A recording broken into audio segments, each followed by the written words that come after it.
பத்ம விருதுகள் அப்படின்னா என்னன்னா பத்மஸ்ரீ விருது, அடுத்து பத்மபூஷன் விருது, பத்ம விபூஷன் விருது. இப்போ நம்ம நாட்டிலே பார்த்தீங்கன்னா குடிமக்களுக்கு வழங்கக்கூடிய உயரிய விருது எது அப்படின்னு கேட்டோம்னா பாரத ரத்னா தான் வந்து உயரிய விருது, பாரத ரத்னா. அதுக்கு அடுத்து இரண்டாவது உயரிய விருது எதுனா பத்ம விபூஷன் விருது. அதுக்கு அடுத்து மூன்றாவது உயரிய விருது பத்மபூஷன், நான்காவது உயரிய விருது பத்மஸ்ரீ விருது.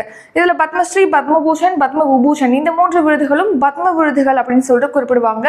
ஸோ இந்த 2025ஆம் ஆண்டுக்கான பத்ம விருதுகள் பார்த்தீங்கன்னா 139 பேருக்கு அறிவிச்சிருக்காங்க. ஸோ இந்த விருது, பத்ம விருது எப்போ ஸ்டார்ட் பண்ணாங்க வழங்குறதுக்கு அப்படின்னா 1954ஆம் ஆண்டு. ஸோ மொத்தமாக எத்தனை பேருக்கு பத்ம விபூஷன் விருது அறிவிக்கப்பட்டிருக்கு? 7 பேருக்கு அறிவிச்சிருக்காங்க. இதான் நாட்டுடைய இரண்டாவது உயரிய விருது. ஸோ ஃபர்ஸ்ட் பார்த்தீங்கன்னா துவூர் நாகேஸ்வர் ரெட்டி, இவர் வந்து தெலுங்கானாவை சேர்ந்தவர். மருத்துவத்தில் வந்து சிறந்த பங்களிப்பு ஆற்றியதுக்காக விருது அறிவிக்கப்பட்டிருக்கு. அடுத்து ஓய்வு பெற்ற நீதிபதி ஜெகதீஷ் சிங் கேகர், இவருக்கு பொது விவகாரத்துக்காக விருது வழங்கப்பட்டிருக்கு. இவர் சண்டிகரை சேர்ந்தவர். அடுத்து குமுதினி ரஜினிகாந்த் லாஹியா, இவங்க கலைத்துறையில சிறந்த பங்களிப்புக்காக இவங்களுக்கு விருது அறிவிக்கப்பட்டிருக்கு. இவங்க குஜராத் மாநிலத்தை சேர்ந்தவங்க. அடுத்து வயலின் வித்வான் எல் சுப்பிரமணியனுக்கு அறிவிக்கப்பட்டிருக்கு. மறைந்த எழுத்தாளர் MT வாசுதேவன் நாயருக்கு அறிவிக்கப்பட்டிருக்கு. இவர் கேரளா.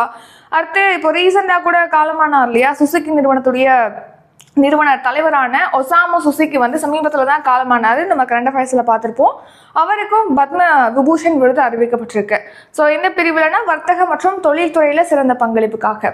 அடுத்து மறைந்த சாரதா சின்ஹா, இவங்க கலைத்துறையில இவங்களுக்கு வழங்கியிருக்காங்க. இவங்க பீகார் மாநிலத்தை சேர்ந்தவங்க.